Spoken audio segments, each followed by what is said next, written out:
এই যে আলু তোলা হচ্ছে, নেওয়ার লোক নেই, আলু নেওয়ার লোক নেই।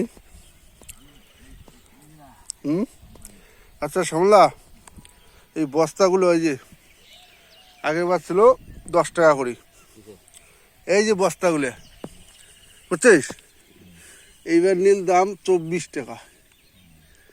এইটা কি ঠিক হয়েছে? এক বছরে 14 টাকা বাড়ে। আলুর দাম বাড়ছে কত? আলুর দাম বাড়ছে কই? হ্যাঁ, আলু তো নেয় না, কিন্তু বস্তার দাম একটা বস্তায় 14 টাকা বাড়ছে। কি করা যায় বলতো? তাহলে কি অবস্থা হবে আলু? হ্যাঁ, এখন কি করা যায় ক, বুদ্ধি দে।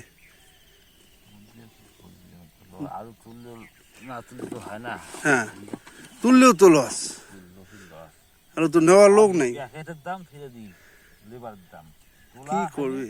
গাড়ি ফিরে দিই। তাহলে কি হবে কত? কৃষক লোকের কিছু হবে? আলু করাটা ভুল। হ্যাঁ, আলু করাটা ভুল হয়েছে না? কি করা যেত তাহলে? আলু আবাদটা দেখলে বিদেশি নগদ নষ্ট হয়, খাদ্য জিনিস আবাদ করলে বাসা গেল হয়, খাদ্য জিনিস ধান ভর্তি হয়। তাহলে ভুল হয়েছে না? তাহলে আর জীবনে আলু করা যাবে না? অল্প খাওয়ার জন্য কিছু, হ্যাঁ, বিক্রি করার জন্য করা যাবে না। কত বিঘে বিঘে আলু করে দেখছে যে মানুষ।